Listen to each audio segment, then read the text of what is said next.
All right. Thank you for being here. Michaell Magrutsche, multimedia artist, writer, I would say enterpriser. What do you think it means to be human? Oh, that's a real good question. Is that what we are? That's what we are. We are humans. We just forget that we are a part of nature. We're not in charge of nature. We're supposed to be the stewards of nature, of the earth. We should do the best that we can because we are, at least according to science, the most advanced people. But it doesn't look like that. But I think human, we are.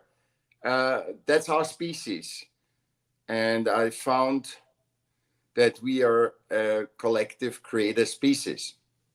So I'm saying that because when you hear, oh, Steve Jobs did this, Elon Musk did this. No, they didn't. It's a group that did it.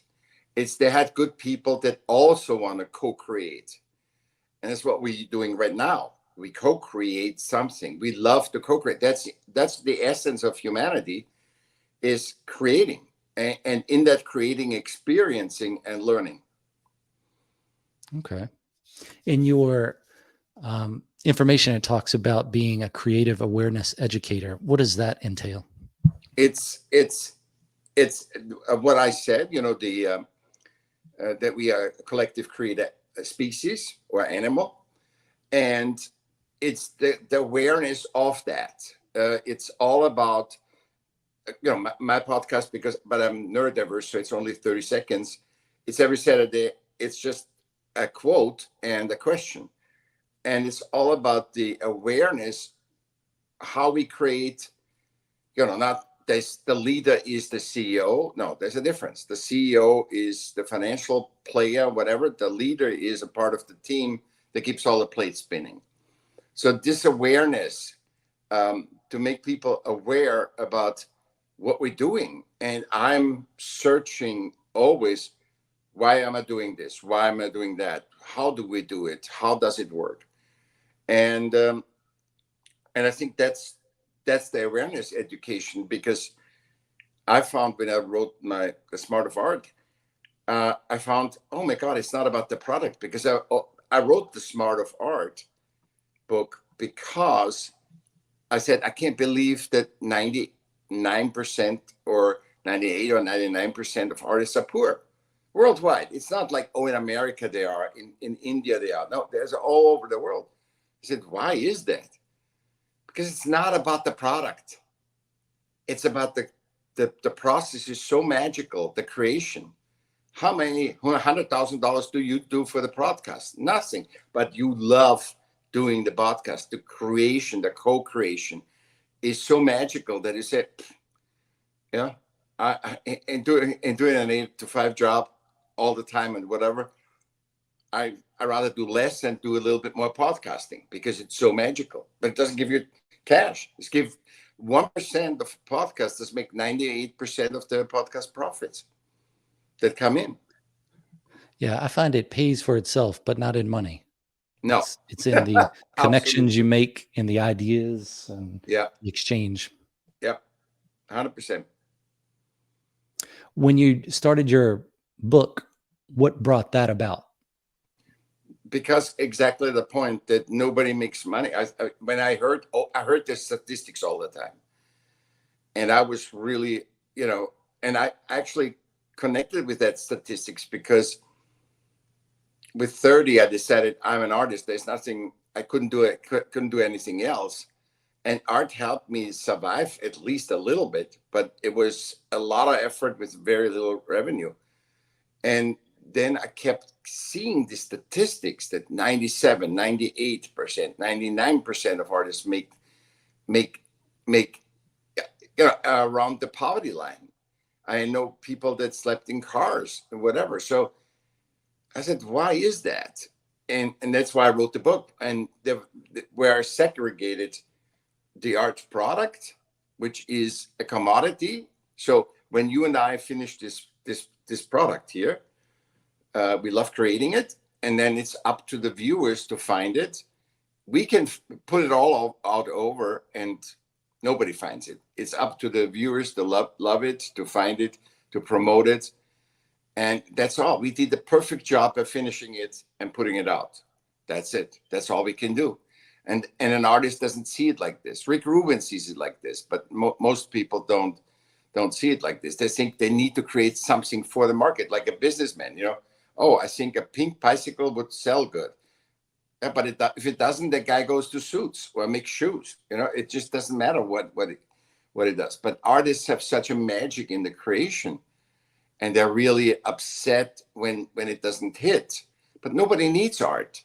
Art is something that people enjoy, that people need. They're very personal, so it needs to touch you, where you say, oh my God, this song is awesome. And nobody else of your friends likes that song. But that song transforms you. Yeah, I do agree that if you like something, there's somebody else out there that likes it as well.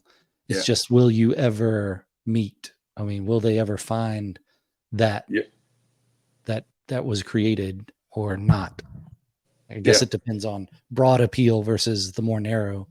Yeah. When you were writing your book, what kind of schedule did you have for writing it? Did you do by word count or by time or by topic, or how did you motivate yourself? I don't systemize it. I don't need motivation. I have motivation. So I'm not somebody that says I need to. If I don't feel passion to write today, I'm not writing today. So I'm not doing it for the product. I'm doing it for the process. So I have discovered that by writing 6 books that I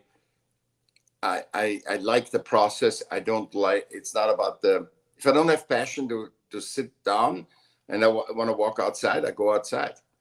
I think about ideas. I do it, but I don't have to keep hammering away.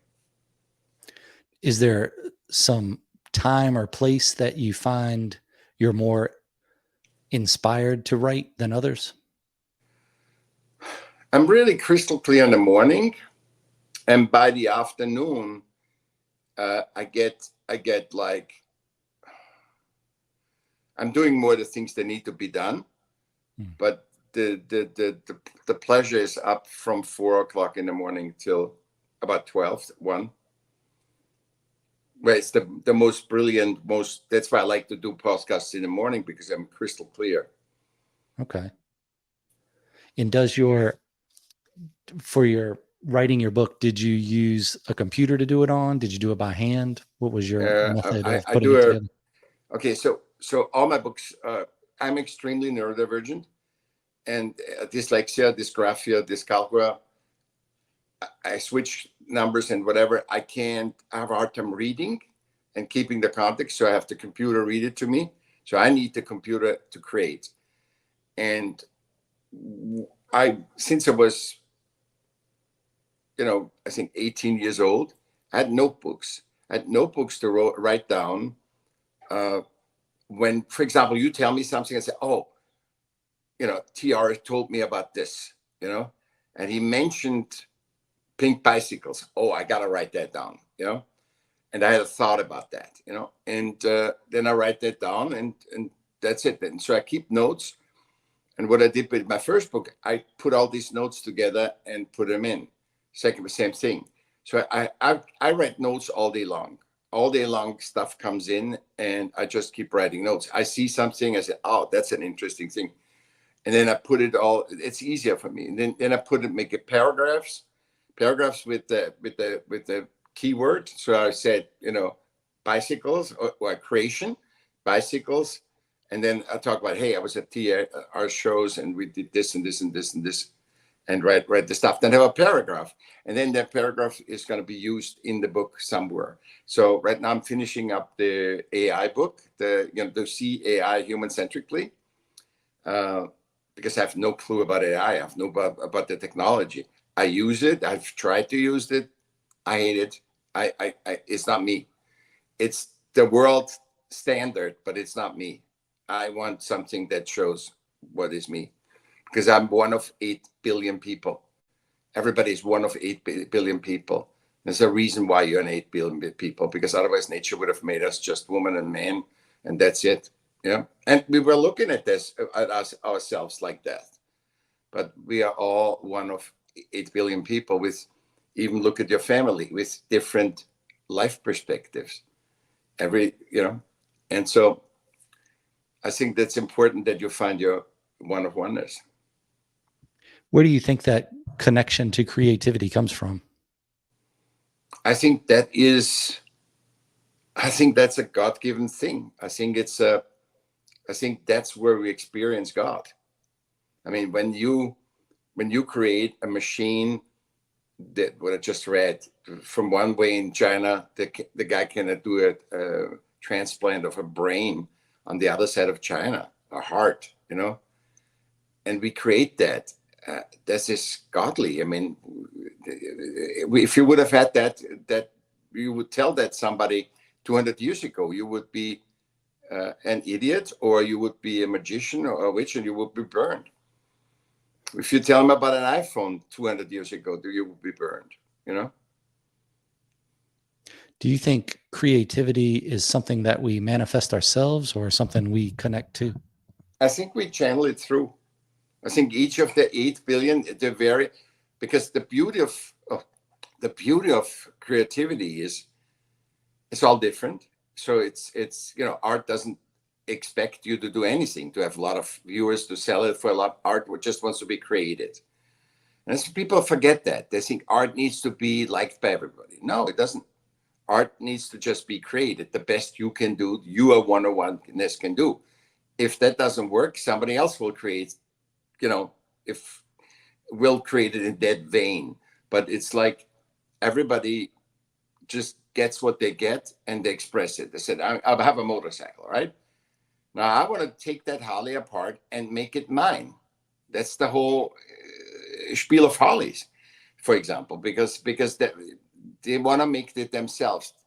They like this tire, this fender, this chrome, and they put that together. So it's important that you express yourself uniquely, you. And we don't, in clothes we kind of accept it, except if they get too crazy. But the people accept it, the society accepts it when you were, you like black and I like blue, and we, that's what we were. And nobody looks at you weird because you're wearing black, right? But in the other things we have to be all conform and systemic makes us in groups. It says you and me, we are all man. And that's already eliminating our one of oneness. And so we say, okay, I'm gonna be like a man. That's already, but every man is not the same. I've never seen the same man. I've never seen the same woman. It's interesting the way that, since we're all animals, yeah, that we like to group together. So we're maybe more of a herding animal, yeah, and we want to be social for the most part. And I don't think there's a lot of people that want to be just out by themselves and no one else around. Certainly that happens, but everybody at some point has been around somebody else. mm-hmm. Yeah, that's why we are all on the iPhone. The iPhone is only successful because we want to all connect with each other. And if the people that are very shy or whatever and can't connect, they use the iPhone still, playing a game or whatever. So it's our connection to others, but it's an artificial connection, and it makes us, if you use dating apps, you say, hey, I want to make a compliment to this woman or whatever. I want to just take a coffee. I don't have to go, have anything else but other than I'm fascinated by you, for example. Hey, I want to talk to you. And we are incapable of doing that because we are so used of dating apps. The people actually, dating apps are about 15 years or 12 years or 15 years. And I heard that the people that, because they reveal now that dating apps are not working, and they want you to be on the dating app, not having dates. So I heard that people say they can't imagine dating without a dating app or talking to a person. I mean, this is insane. This is taking us away from our humanness, the whole technology. And this is what my book is also about. All technology It's like, oh, we do it for you. We make it for you. It's all good. But it isn't, because then you never can do it yourself. You know, you don't have to be a hunter, but you have to be in touch with what is, you know, and not just eat processed food. Yeah, it's like the new medium for how people communicate. Yeah. Yeah. It's so then being a multimedia artist, how do you decide or connect with each different type? Like, do you just feel the calling to it, or Yeah. do you have times where you're more on one type than another? Yeah. So I got into painting when I was, I would say, 18, 19. I was in music first with a DJ, musician. And then I went to painting. And after painting, I painted like 4,000 paintings. And I do a lot. So I've written a book that is called Imagination, that I did 300 paintings in 3 days. So I have that. I need to express that. And now I'm expressing writing. So I'm cranking up books. It's like a calling, like you say. That's a beautiful expression for that. And there is some passion in there. So I could express what I want to say in this way better than in that way. Do you see crossover between them? Like, do you are you when you were doing music and then got into painting, was there some sort of transition from music and you're like visualizing it and that's why you got into painting? Or is it just I'm doing music, now I'm going to try painting? No, they are interconnected. You're completely right. They're interconnected, and some people, you have six senses, which is the six that you resonate with something. That probably more senses, but we are aware of six. And when you talk to, you can say, I smell the fear, right? You have other senses that I see the fear, I smell the fear, I feel the fear, I'm afraid. This is all different variants.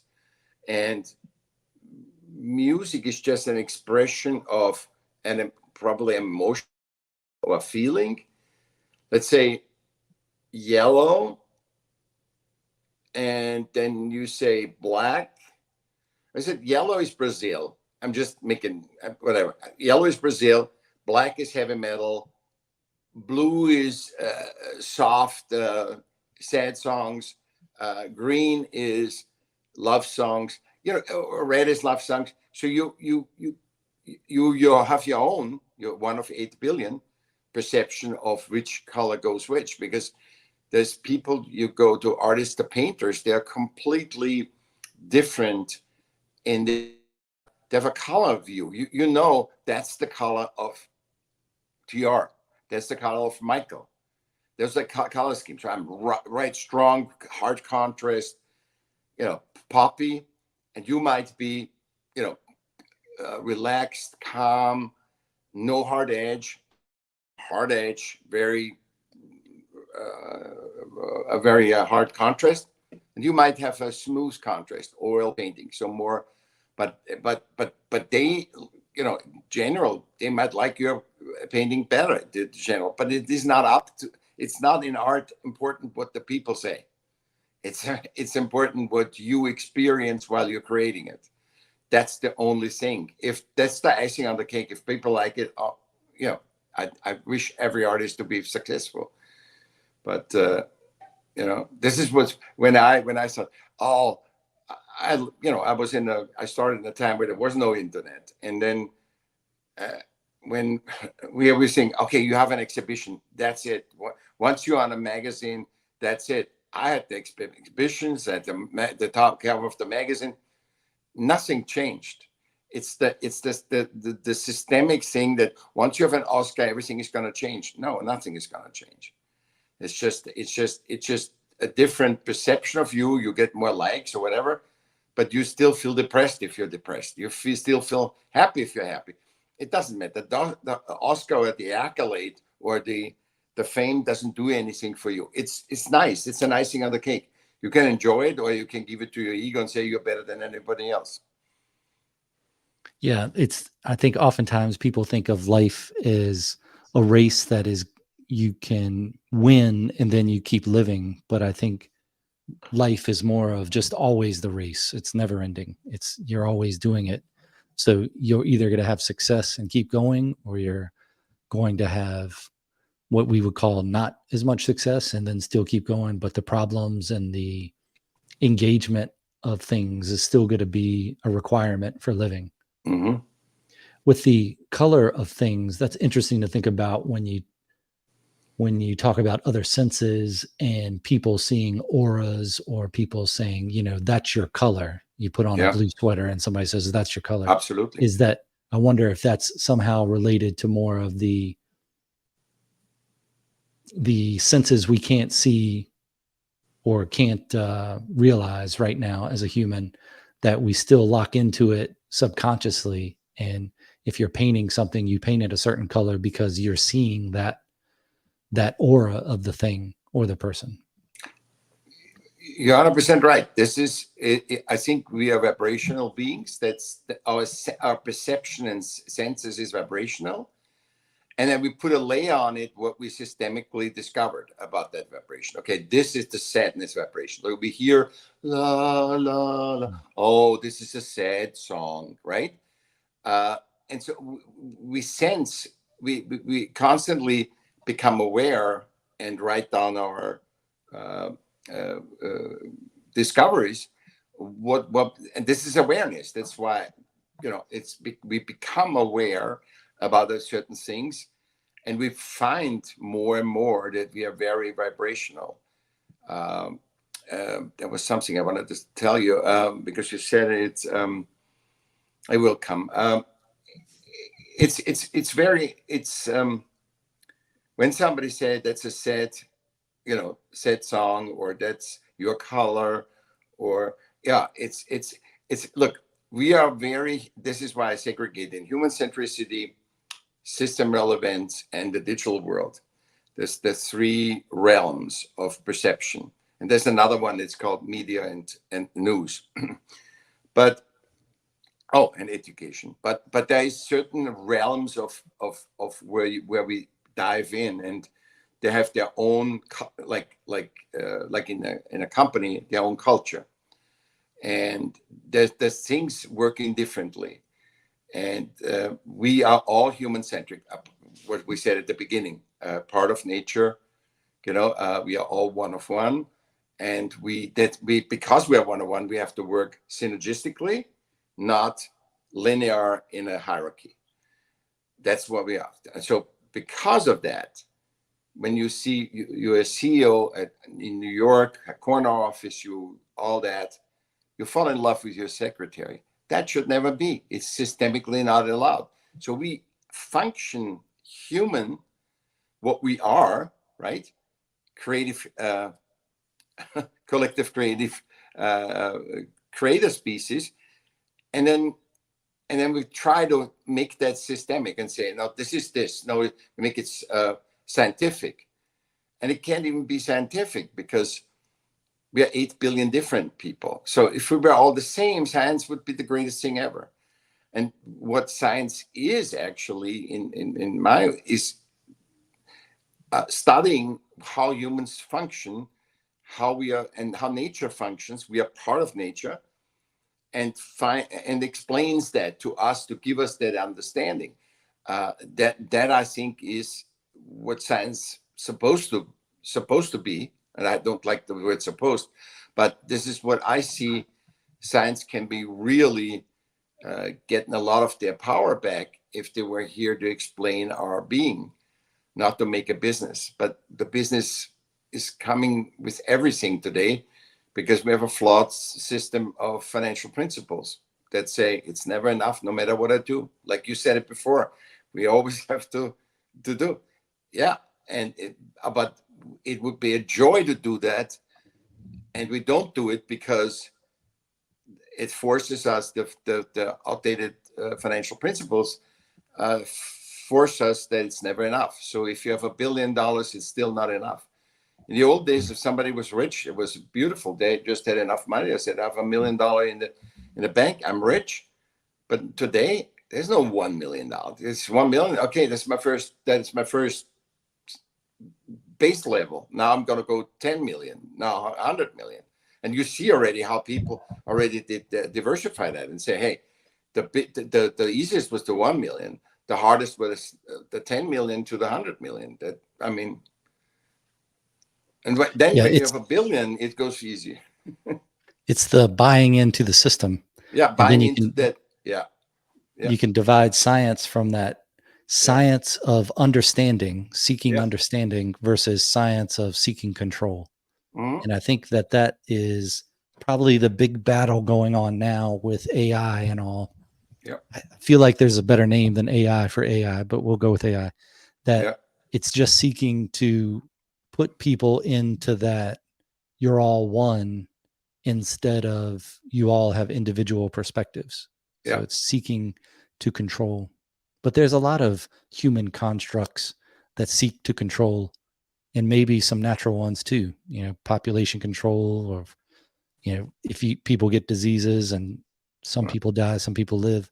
So I think nature has a hand in that too, but it does seem nature seems to care a little less than science cares. Science cares this is the answer, and now we're going to figure out why the answer is what we want the answer to be. Sorry about the dog there. No problem. That's nature. I like it. But what do you, when you're doing your different multimedia things, do you find that you get to a time where you've said, okay, I've done this painting and now I've gotten that out of my system, either for a time or forever or whatever, and then you start doing something else? Do you come back to those things, or do you see them like run their course and maybe they come back around again, but maybe they don't? Maybe they come around and maybe don't. So so for example, if I really write, I feel very good when I express myself, either in podcasts or when I write something. I feel very good doing that. I don't particularly have to go back, unless we open a can of worms, and then I have to go back. Then I have to say, okay, I talked to TR about this and this and this. I need to check that out. I need to go deeper in that. For example, I'm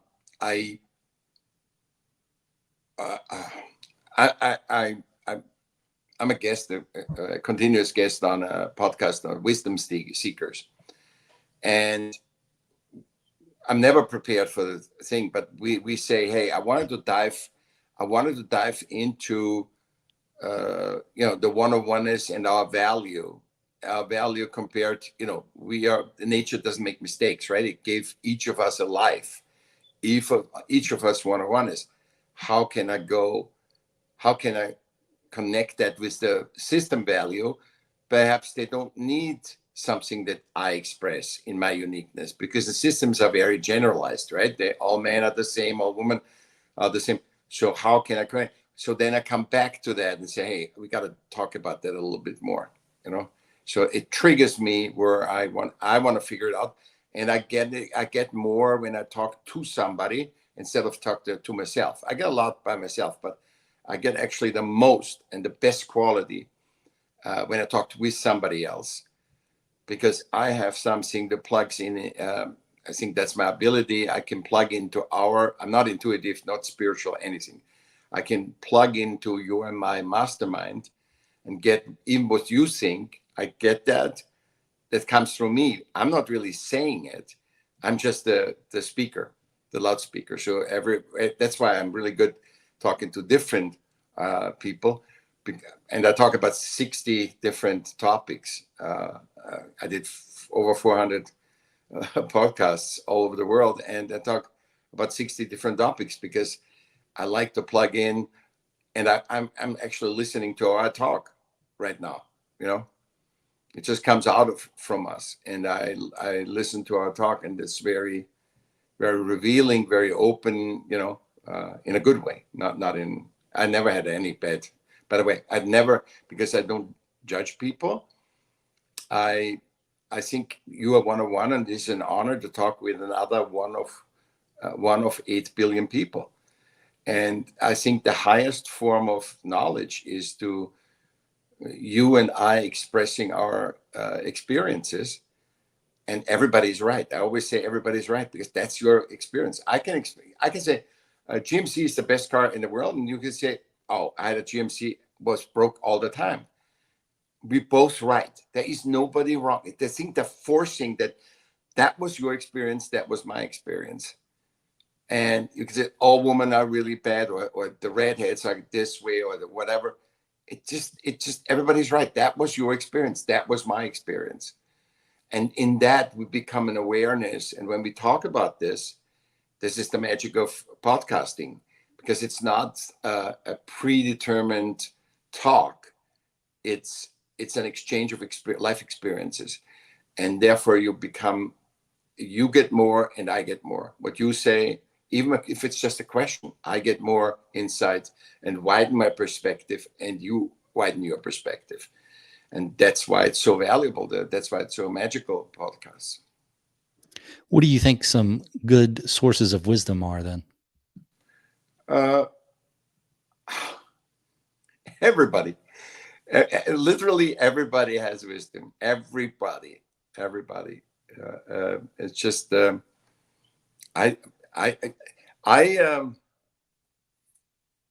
when people talk honestly and not trying to sell something, or there's no agenda, that's the greatest source of wisdom. I think there's a lot of wisdom that can be pulled out, but most people want to talk in a context. And when they talk and say, okay, I want to see a business. Okay, how are you going to market the business? There's not much wisdom in that. There can be wisdom. There is wisdom. In mine is always wisdom in it, but it confines the dance. Basically, the best thing is you dance with me, and we exchange and make it. And this is the most awareness that has wisdom in it, because it makes us more aware. And the more aware we are, the awareness is the precursor of wisdom. Context is interesting, because I think that does connect to all different types of art and creativity, because you can write a poem, paint a picture, take a picture, write a book, whatever, and it means different things to different people. Certainly you have what it means to you as the writer or the creator of it. And then someone else can look at the same thing and say, whoa, I see that. Or they could say, it doesn't mean that to me, it means this. And I think that's one of the parts about poetry I like so much. And I think that is something that also is connected with painting or like a visual art, because you can have your meaning of it. And maybe the more abstract, the more context it can kind of take for anyone. But it's interesting to think about context like that, where I can write a poem and think, to me, it means this. And I don't really want to explain it to someone else. If they want to know, I'll explain it, what I think of it.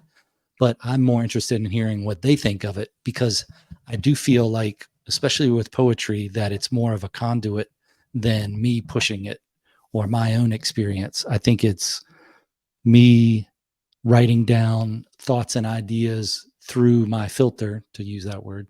Mm-hmm. But it's from some other place that other people can also connect with on their own. So they're going to see it a different way than I see it. They might see it the same way I see it, but I think that's the interesting part of art, is the different perspectives that people see, and you can share those and understand what the other person's saying, maybe be enlightened by it, maybe be disgusted by it, but it's something that people can have their own views. I like the idea of everybody has their specific perspective. I think that's why we're here, is to collect the feelings of being human, like feel that emotion, and also in a broader sense, our own perspective of it. Because if we were, this might be off the topic a little, but if we were all a part of one, if we were all one, or if we're all a part of God, or if all together everything is God, I'm not sure. That sounds a little sacrilegious to the Christian or the organized religion, maybe. But I think that if we're all one and we're all part of this powerful being that knows everything and is all powerful, that maybe if you're an all powerful being, you don't know what it's like to feel powerless. You could, and maybe I just don't understand it because I'm limited in humanity and what I can see. But it does seem like if you wanted to understand heartbreak and terror and fear and love and all these little nuances of humanity, of living, that you would have to break yourself apart into millions and millions of shards to be able to collect that perspective. And then one day it's all back together. And then you understand it more. It makes sense to me when I think about love your neighbor as yourself, treat other people as you'd like to be treated, all those things, because if you knew that was you, then would you treat you like that? So it's hard to hold that in your mind and to live a human life like that. Because when somebody cuts you off on the road, you don't think, oh, that's me. I must have a reason for doing that, or I'm just not paying attention. You get more angry because you see yourself as a separated individual from them. I think that's the point of life, is to see that individual perspective. Thoughts on that? Why do you think we exist? Why are we here? 100%. Whatever you said was 100% made sense and makes sense. And we started with context. The context in the art perspective, and I come back to what you just said. So the context in the art perspective is very interesting. So when they did these eggs in Chicago and New York, like five years ago, and all the established artists had to get this 35-inch egg and painted it. And it was one of the most creative things. You saw artists that you don't even like, but they made that egg good. It was all in the context of the egg. And I thought that fostered, and I was studying more on that, that fostered more, that stimulated more creativity, because it was a limited thing to do. It was like, here is 6 by 6 feet, do something. It was making an egg. It was contained, the size was given, and it helped to get the creativity out. I like context. Context is very important, I think, to function, because what I see often, that the function, everybody worries about the form, how it's looking. But what is the function of that? Let's go back to the pink bike. What is that? Is it a mountain bike? Is it a street bike? Is it a circle bike? What is the function of it? And people say, oh, because it's pink, I make a Barbie bike.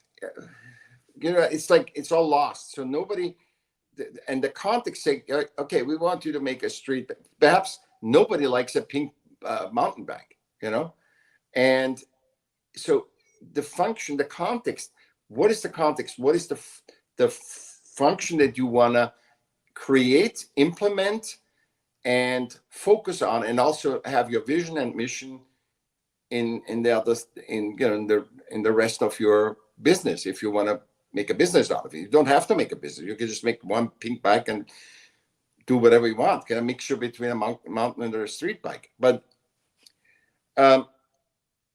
that's about what the context, what I have to say. I'm always looking at the context, because my neurodiversity makes me pull out all the time.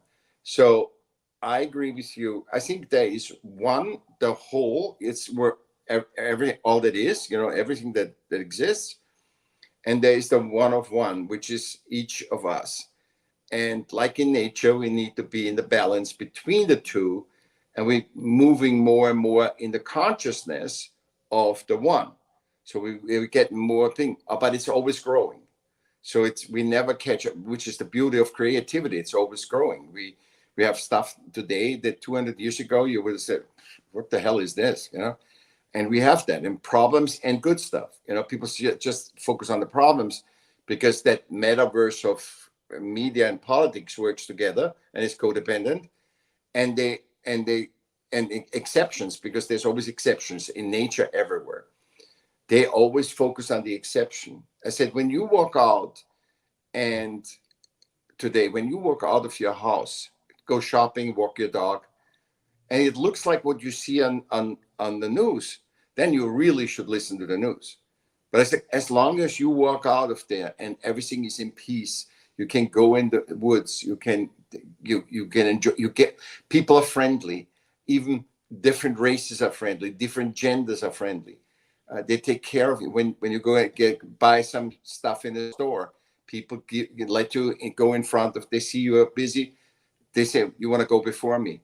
That happens. And we are not registering because we are just in a fear thing, and a generalization, like all men, all black people, all white, all Chinese people, they're all like this, all this. And this generalization segregates us and it segregates us from the one that you said, that with the awareness of the splinters. And because we see it's a Chinese person, it's not, oh, that's another human. Oh, that is nice. That, oh, it's interesting. What is special about this human? Because I haven't met any same human ever. And when you focus on that, you really gain a lot of wisdom. You get a lot of awareness. Everybody is right in their own way. I'm not saying, I say harm to none. I'm not saying, you just keep killing everybody. Yeah. What's the context of everybody's right? There's a context I can look at that and say, okay, that's good. I can understand what you're saying. And then there's the context of right and wrong. And you have to go, well, everybody can't be right. But I think it goes back to the context of things. In the world of art, everybody can't be right if the system disturbed. Usually they're saying, I have to do this to do this. I have to be a hard businessman. I have to tell you, TR, you can't go here. That's it. I'm going to sue you. That's all systemic distortion. People can talk. There's no more diplomacy anymore. Where's the diplomats? I remember growing up, they always talked about the diplomats. Nobody talks about the diplomats anymore.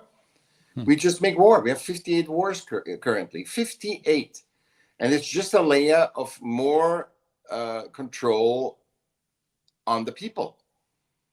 It's just, when I have a martial law, I can do whatever I want. When I have this and this and this, and this, like, people don't even see this. I can ask for taxes. If I don't, the climate change, I can do, we have climate change. So the system makes 2.5 or 2.8%. And if you're not under that, you have to pay taxes, more taxes that can be spent on wars. Any nation that works against climate change and does wars is lying. You can't have both. The biggest polluter is war, the absolute biggest, and it kills people. You can't have both. You can have we have war, or we are against climate change, but you can't do both, because you abusing tax money. You take tax money from the people, and you just waste it on games. War is a game. Nobody wants. I've never seen a single person that wanted war, except the leaders that needed to use them. I think war is it's a human thing, and maybe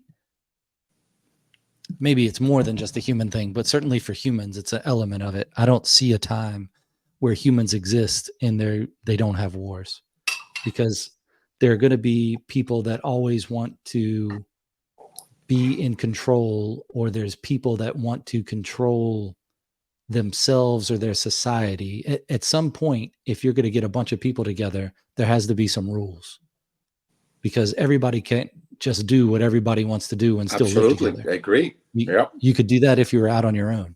But if you're going to live together, there has to be rules. And if there's rules, there's going to be people that don't follow them. And then what do you do when people don't follow the rules? You ask them to follow the rules. And what if that doesn't work?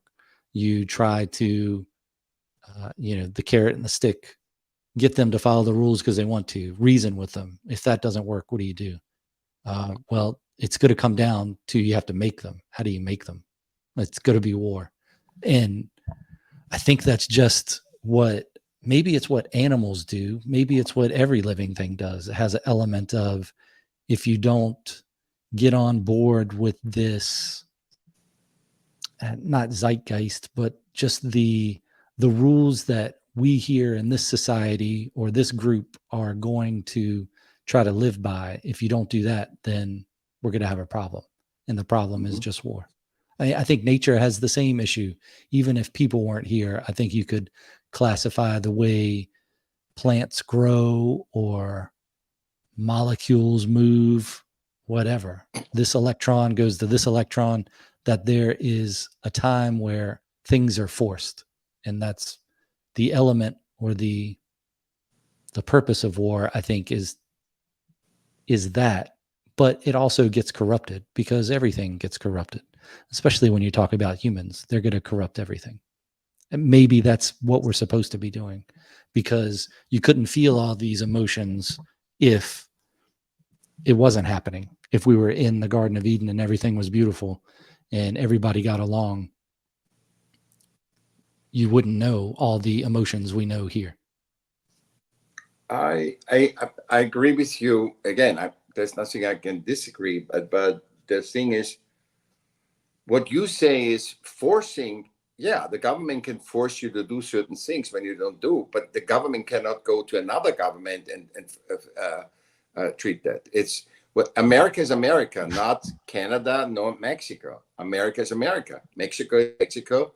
Canada is Canada, and they are next to each other, right? And they actually cooperate. If they don't like each other, they just cool down a little bit their thing, and it's fine.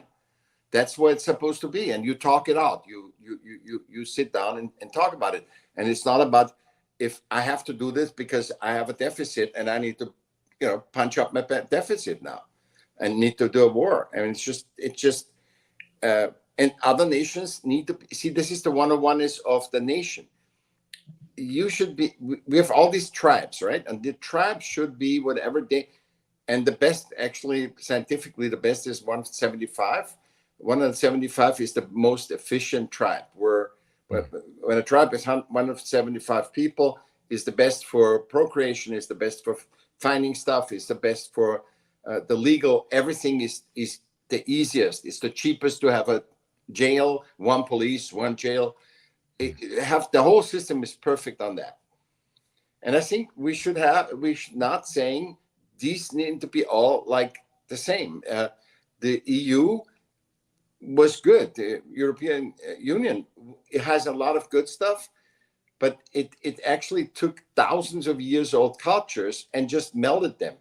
The thousands of year old cultures could define themselves as Greece, Italy, Spain, Norway, total different, France, total different thing. And now with the EU, they meld. And when you meld, you always segregate. When I put all men in one thing, then and then okay, we found another thing. There's gay men, okay, and there's transsexual men. That doesn't. Everybody's one-on-one, because I've never seen the same transsexual or the same gay man even. So when we meld this all together systemically, this is when we segregate. So we need to allow people to be one-on-one, and saying, hey, your life perspective is right. This is my life perspective. I got abused and this and this and this, and you got a beautiful family with 8 kids. Everybody's happy. That's your life perspective. Why is mine wrong? Because I was suffering? No, we are all right. That's what I think. That's why we talk into each other and giving each other what you said before, the splinter. We give each other the wisdom. We share our life perspective. And that is the understanding of being human is sharing the unique one of 8 billion life perspectives that we all have. And then there's not saying, okay, yeah, but he's right. No, it's not. You can say, I resonate with this person and I resonate with that person. And how often do you resonate with, you know, it's wrong, but you say, how often you would like to do what that person did? You know it's wrong. You know it's wrong, but how much thing? So that is like the real compassion, where you have actually, you can feel for that person and say, yeah, it's wrong, but I wish I could do it, you know? Yeah, I think that for the countries, it comes down, and even smaller than countries, but I'm looking at it from the country scale. It Yeah. comes down to, what is your system of morality? Mm-hmm. How do you determine right and wrong? Mm-hmm. And I used to wonder, like, if I were president, what would I do to try to make the world a better place? And I'm not sure that going into other countries and trying to tell them what to do is the right thing. But I'm not sure that isolationism is the right thing. Like, how much do you see a group of people mistreat another group before you say, hey, don't do that? And then just saying it is one thing, but then taking action to stop it is another. And Mm-hmm. what do you do? What's your responsibility as a country? Like, from the American perspective, or from this American's perspective, should a country be the police force for the world, or should every country work to police the world? I don't know. I think each person in their own country should love their country. And if you don't, you need to ask why. Well, what's wrong with my country that I don't love it? And can I love it? And if I don't, where do I? And why don't I go live there? But then, as far as wars and going into other countries, I think to a point, you have to let the people in that country, in that society, in that group, to make it on a smaller or larger scale, that you have to let them figure it out for themselves. That if you go in and try to overthrow a government through force and then give that power to the people that were subjugated, what are they going to learn because they didn't go through the process, if life is about the process?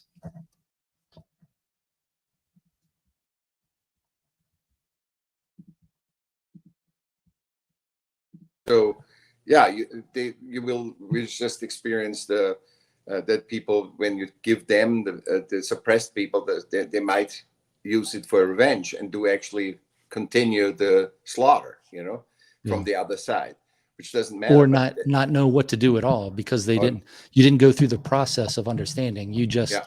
It'd be like starting life and then ending life, but not having any of the journey along the way. What was the It's always point? the journey. The journey Yeah. is, the experience is always the highest form of wisdom or awareness or anything. So when you experience what is the best knowledge, when you even put a screw into a wood, if you've never, you can imagine how that is or whatever. But if you have take a screwdriver and screw a screw in the wood, that is an awareness that cannot, you can write 10 books about that, you know.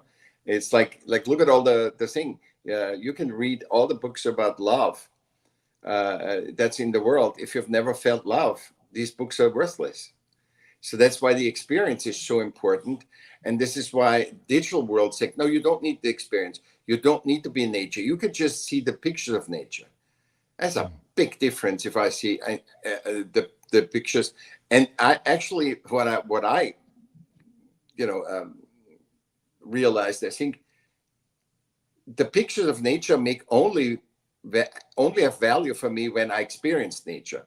It's like the love book, you know. When I read about love and have experienced love and felt loved or be betrayed in love or whatever, then the love book makes sense. The picture of a forest makes only sense because I walked into a forest. I experienced the forest. And that's why the digital world is the most segregated from our human-centric world, where we are all one-on-one and thing. And so this is because you can cancel. I can cancel. Hey, TR, let me cancel you. Oh, tomorrow I cancel somebody else. That doesn't, like, how can a human centric cancel you? It is impossible. You can show as in an avatar, you can come as being Superman. You can, I don't even know, you can be a woman in an avatar. I don't even know what you are. It's like in the digital world, everything is possible. I mean, guys fake to be girls to get hits and likes. I mean, it's just, it has nothing about experience reality. It's a mind construct. It's the world, the digital world is not experience, but imagine. It's like, oh, I imagine I'm a 8 foot tall guy, and I look like Hulk, and I can imagine that. But and the whole thing is, what's really got me about the digital world is where the awareness business, and this is gonna start me. The awareness business, meaning social media,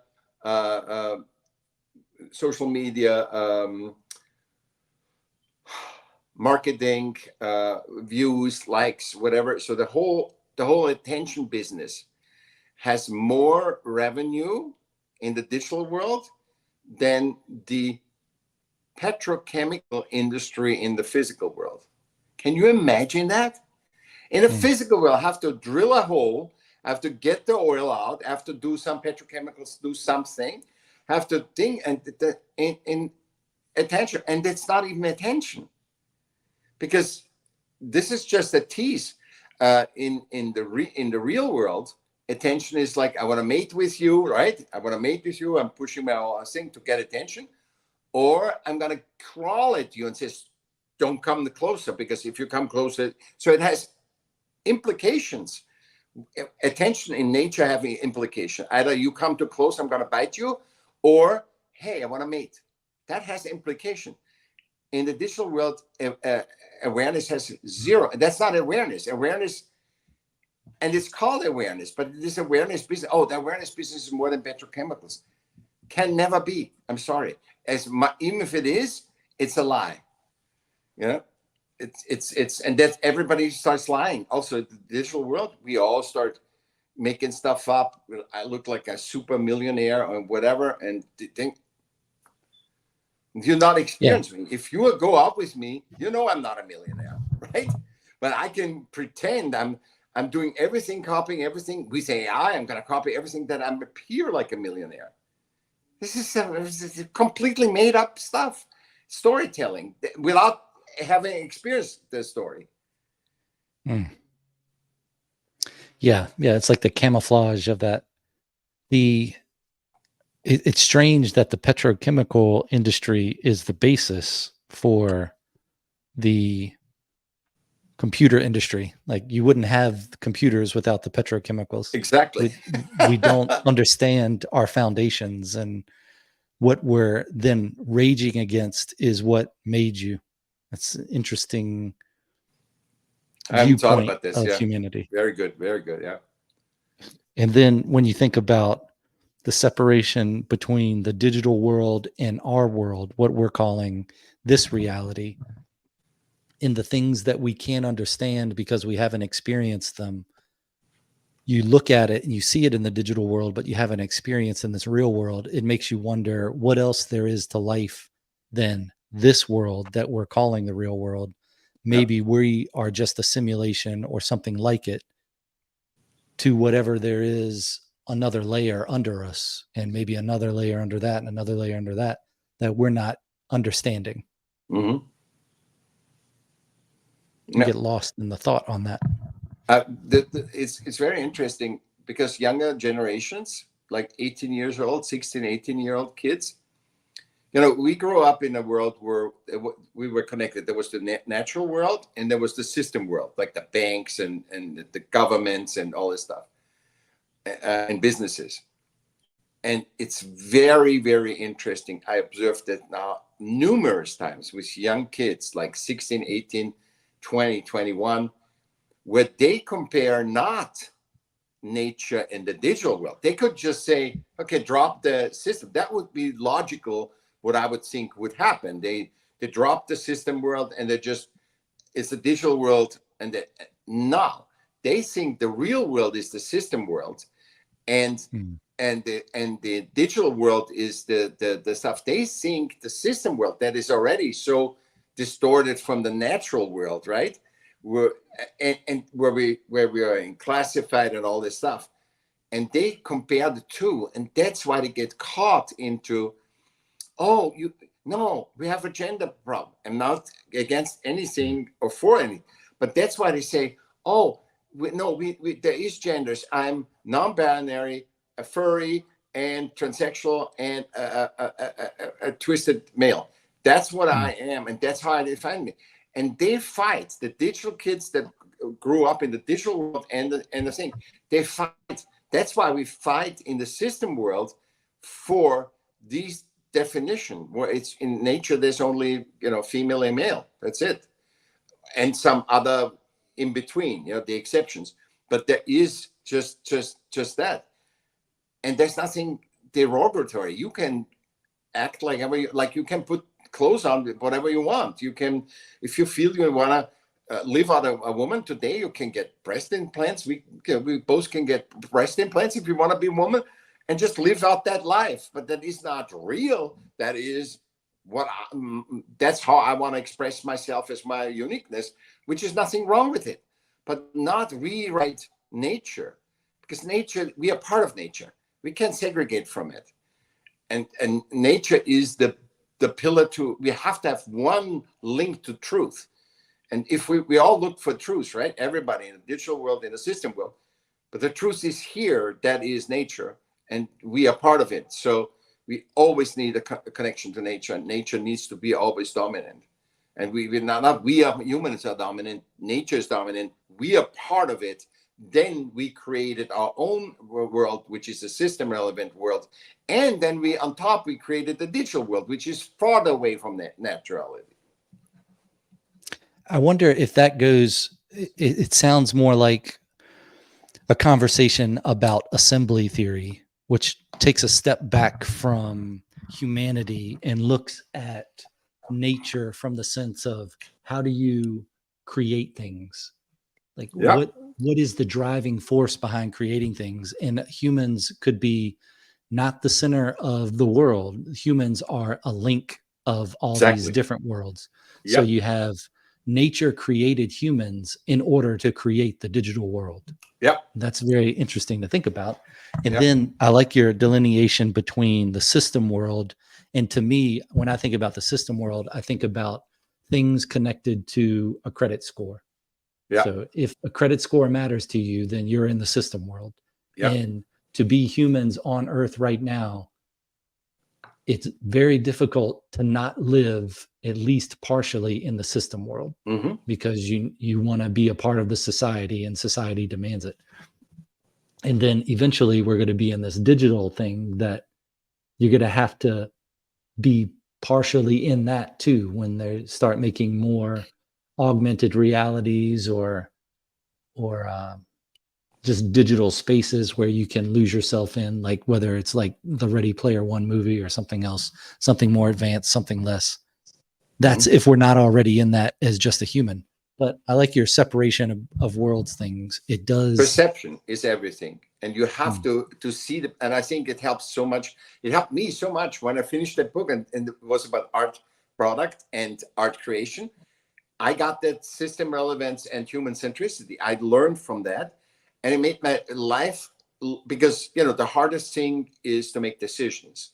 Harvard says now, since for 40 years or so, over 40 years, they make tests after test after test, that decision making is the hardest. Yeah, if you don't know in what realm you are. If you're in nature, I'm going to align with nature's decision making. In the system relevant world, I align with that, and when I'm in the digital world, I align with that. So it makes that, and also then be aware of educational world, which is its own metaverse, and then the politics and news. And once you understand where you're going, your decision making is going to be so easy. And you said something super that triggered me. I'm always saying I am very pro systems, because we are collective creator species, right? And our creation, our systems, and they are linear and binary because they're outdated. And what they are so outdated that humans just created a digital world, a new world, but that world is totally disconnected from nature, and that's the danger. So if they would have updated these systems, the regular systems, the banks, everything, the governments, then we didn't need that digital. It's like an escape route. The digital world is so distorted with AI and everything because it's an escape route from the non-updated systems that we haven't updated forever. I mean, the educational system is placed for 1845. We basic, and 1845, that was the Persian army. That was a pre-education for kids, was a pre-selection and preconditioning for military, because the Persian army was the strongest army. So they created education as a precursor to be a soldier, and to segregate all the women were not allowed. This were only guys. This is I think, and you were conditioned to be a good soldier and to have the order and everything else. And from that, we still haven't changed. And I know that because I'm working in education all over, and I talked because I have none. I couldn't have anything because of my thing. So I'm an expert on education because I have none. Okay, so I I talked to this all these podcasters and education podcasters, and nobody can answer the question: what is the function of education today? And to teach control. Yeah, I know. And what should be the function of education today? To teach you how to think. Yeah. What do you think? What do you think about those two answers? What is to be human? That we are all one of one. There is no generalization. So yeah, I think their education these days is more of teaching you what to think instead of how to think. And that if you stuck with the reading, writing, arithmetic model, that you would probably be teaching more of how to think. Yeah. I think when you start reading things, that gets into that realm of, like, if you're reading stories, then you're getting a perspective. So you're getting taught what to think through reading the Odyssey or reading Sawyer or whatever. So that's that slow creep, I think, of what to think instead of how to think. It seems like the systems that we're living in now, when you're talking about that it's a broken system, that it's just a system we're using beyond its capabilities. Yeah. We've stacked so much stuff on top of it that we don't realize or understand what it was to begin with. Yeah. And then I think about in these different systems, think about when life began. If you're going to go with evolution or a type of evolution, whatever, is that you have these germs and bacteria and all that's growing. What's that germ and bacteria world like? I mean, you can look at it in a microscope and see a bacteriophage or phage and go, wow, that has a construction to it. It has angles. It looks like a thing. I wonder what it thinks, but we don't know what it thinks. We just know what it does. We are not interested. We are also not interested. Then you look at the gut biome just inside of everyone, every living thing. And then they believe that that's what gives you your mood and your gut feeling. And why we say that is because that's those microorganisms within us. But then we wrap those microorganisms in this human body, and now we're living in this human world. And then we're soon going to wrap this human body in electronics and live in a cyborg digital world. And then that's going to wrap in something else and then something else.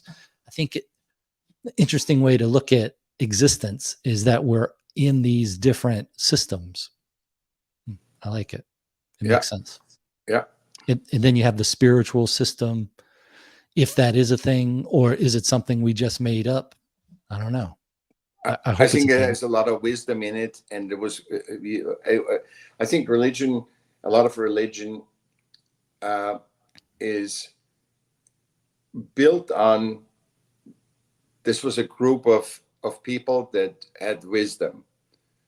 And one of the guys said, hey, we have such a great time in this group. Why not getting more people in? And it breaks with this, because you want to implement more people into your thing. And then, Buddha didn't write the bio, whatever Buddhism reads, that they didn't write it. It was the followers wrote the Bible and wrote the stuff. And it's just a way to be relevant, system relevant, because everybody is relevant. If we were in charge with how we are all one of 8 billion, we know we are relevant because nature doesn't make a mistake. I'm going through a hard time right now, but hey, I'm relevant. I know I'm relevant. That keeps me alive. That doesn't get me in depression. That doesn't get me into whatever, because I know I'm one of one. And that I remind myself, and it's long, and it's funny. I think Eckhart Tolle said that. He said, as long as you breathe, the world, God, or whatever you believe in, wants to live you, because you can't do suicide without breathing. You cannot stop. As long as you breathe, that essence, that one of one, wants you to be alive. It wants you to be living. It wants to be experience your physicalness, and otherwise, and when you pass over, you stop breathing. You're like, so. But what you think is different of what is, and what is you're breathing, and that means whatever you experience, you can experience it. It doesn't matter how hard it is. Yeah, I think it does make life easier when you think about the reason for being is to feel what you're going through and to see the perspective and to learn what you can from it. So if things are good, if things are bad, you can still look at it, and hard to do in the moment of things going bad. Maybe it's easier to do when things are going good, to stop and be grateful, but people often forget about that, I feel like. Exactly. Exactly. I wonder if religion is its own system where maybe the optimal use of it has run its course, and it's been changed or corrupted outside of what it started as. And when we read old religious texts, we see wisdom in there because it speaks to a more base part of ourselves that we understand. And maybe people back then that wrote it thought a different way, had more time to think about things a certain way, had to worry more about survival than we have to think about today. So it feels different than what we would write today. And that's how you end up with the spirit of the times being something so shallow. And then you can read a religious text and go, well, this seems like more wisdom than we would have these days. Or even if you look at people from the early 1900s, quotes of those, certainly there were dumb people back then too, just like they're dumb people now. Yeah. In the pejorative sense, that maybe they were closer to the ideal than we are now. And we're in this bridging period from going from just human, the human wrapped around, covering this gut biome that's now going to be covered by technology, that we're just in that shoulder system that doesn't really 100% understand either one. It's the transitioning period. Maybe we're just all transitioning. There's your hot take for society these days. We're all trans. Yeah, it's the systems were right. Like the outdated financial principles. Look at the Second World War. After the Second World War, there was 2 wars. There were people didn't want to know anything else. There were a woman, and the system helped. Say, okay, industrial revolution. There's women take care of the kids. Guys are macho. They're working hard, bringing home the dough. working 12, 14 hours. And that was the thing to build that. But in that time, I wouldn't even say you come with wisdom wouldn't help them, because they had to, like you said, they had to experience it, not just go from birth to death. And so that was that then. But you have to be aware that you have to update systems. Yeah, because the internet segregated us and it put us into niches, and we found more and more out. And after COVID, especially, people found more and more out. Oh, we are 101. We have to tend to ourselves. It made us more clear. First, we have to talk, oh, man, never do that. And then you see man, wearing happy hats or whatever, and you say, oh, I never thought a man would do this. I like that. So you dialed up, and all of a sudden it wasn't about gender anymore. It was about what you, the person that 101 likes and what makes you happy. And the fulfillment is the feedback loop that you're on the right path. We should do another one for that. We should have another one for that. We're going from creativity into, but it all has to do with each other. The creativity has to do, is and art is, what art does is it is the blueprint of what's possible, because you always see in art first, like, in Star Trek, they had the iPads. We have iPads now, they do even more. So it always shows you what's humanly possible. And that's why it's so, that's why but in the creation you learn,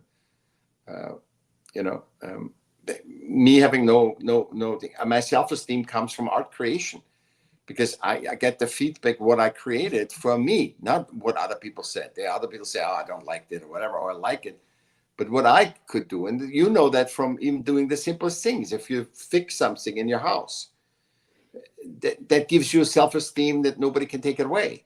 They can say, oh, it could have done that better and could have no, but you did it. So, and people say, oh, I don't like your podcast, or it's the best podcast ever. Yeah, but nobody has done it. You did it, and that gives you self-esteem that is endless, Because I think you've thought about it a lot, as I have, what do you think a good definition for what art is? The good definition of what art is it is the energy that allows, or the frequency that allows you to express your one-of-oneness, so to make you aware of your one-of-oneness. Because if I didn't know when I painted my first painting what my style is going to be, and the longer I painted, the more and more I got intimate with the expression of me in paint on a canvas or on music. Yeah. First song I did, good. And then the more I did, like 15, I did a CD with 15 or 16 songs. I had, wow. Now I know I'm clear of who I am. And this clarity of art gives you also clarity of your being. I like that. And it's about the making. It's not about the product. The product is irrelevant, because the moment you finish something, it becomes a commodity. And commodity is done, is purely dependent on if people like it or not. Others, and it's not about others liking it. It's your experience. I've thought about definitions for art a lot, just because I was like, I need something that captures the idea, that's simple, that's easy to understand, but yet you could think about it for a long time. And I think what I came up with was art is creativity made manifest. That's what I came up with. Yeah. And you're also talking about the process, not about the product. Yeah. Yeah. It's irrelevant. The product is irrelevant. And it's so hard to say that to artists. No. Your product is irrelevant. It is the creation of it that is relevant. And that's where all the value for you is. It's just the icing on the cake. If people like it, oh my God, great, icing on the cake. But that's not the norm. The norm is not that every artist, otherwise artists wouldn't be poor. Not every artist that sells all his stuff. Yeah, most artists, I would say 80% of artists can't even give away their art. People wouldn't I take wonder, it. They said, my house is full of paintings. I don't need more paintings, you know? Or look at the music, how much music you have. It's not like in the old days, there were like 150 artists and you knew them all. No, there's so much art, there's so much music that doesn't mean it's about how to create. You have to milk the moment of creation.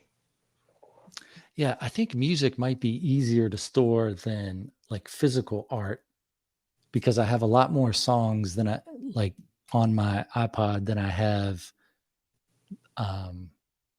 paintings or sculpture or anything like that. I wonder if one of the things that when you look at art or hear it, that maybe we don't even think about or realize why it resonates with us, getting back to the vibrations of things, that I wonder if it's because it's that connection with the creative source that we like, that we can understand. Like we see a picture or whatever work of art, and you like it because subconsciously it ticks off something inside of you that goes, oh, I recognize that, and I like that I recognize it. I wonder if it's something we don't even understand, as the French would say, the certain, je ne sais quoi. Yeah, yeah. I think that definitely has anything. It's like that we're all connected. I think, through the creative thing, I think there's also a connection where we're all connected. And like I said, the sixth sense is what you resonate with, and with some art you resonate more, and with other art you resonate less. So I think that's. I do think that any piece of art you could find a quality that you liked about it, that resonated with you. Because if you're looking at whether it's a sculpture or a painting, for example, a song, whatever, you look at a note or zoom in as much as you need to. You don't have to look at the whole picture. You just look at part of it, and maybe it's a brush stroke away, some color meets another color, that you could look at some part of it and go, I like that. Even on things that you wouldn't like, you could find something Light in the dark. that connected with you you. find your own light in the dark. And I wonder if then you could, this is going to be a stretch, if you look at society like that from the much farther distance, that you could say humanity is a painting on the wall. This is how you would understand humanity without being human. Yep. You look at the wall and you see that piece of art and you think, oh, I'm just really zoomed in. So you zoom way out and now there's earth and everything else. And you look at the universe, you say, as its own little piece of art. And you go, oh, I like that as a whole. Beautiful. I can zoom way in to a painting on a wall on a planet in this universe and think this is a work of art, but I could also be way out and see this is art. Well, that was a beautiful conclusion. That was really, that was very, very good. Yeah. I wonder if that's how God would see it. That's how God sees creation. You get a little glimpse of it. Yeah. I think we all are getting a glimpse of everything. When we found the microscope, we're looking at the little things and see the beauty in the little things. It's just like layer on layer on layer, layer. And in this expansion, because it's all expansion, right? We started with a cell and with fish, and then on the thing, these layers of, it's just a wonderful consciousness to also to comprehend the collective consciousness, and that is never ending. That is just, it's life is not an end. It's a process, and just enjoying the ride, Yeah. What's the best way for people to follow your work and to see all of your different types of multimedia that you do? Best is michaelm.com, Michael with two L, Michael with two L's, m.com. And you get everything. You get my podcasts, you get my paintings, my music, my writings, all the stuff you can get there. Well, it's very simple. I enjoy it. Do you still do your Substack? Yeah. You still have that going? Okay. Yeah. Yeah, I have all those links that are going to be in the show notes, and people can go check those out. The website. Yeah. Go ahead. What I want to think, I can give you also a link to my article that, because we have talked so much about systems, and I want to really your listeners to have a good, I want them to have a good time and feel better, especially in times like this, about system relevance, human centricity, and digital world, you know? Okay. You have a link for that? I'm sending you the link. I will send you the link. Okay. Sounds good. I'll put that in the show notes as well. Is there anything that you wanted to talk about that we didn't? I mean, I'm sure we could talk for a long time, but anything that you wanted to that we didn't talk about, or any thoughts you have in closing? Just remember you're one of one, and there's no mistakes. Nature doesn't make mistakes. If you say you're one of one and nature doesn't make mistakes, and you are part of nature, nature isn't part of you. If you get those three things, then life gets easier, much easier. Very nice. Thank you for your time. I'll talk to you on the other side of this musical exit here. Thank you.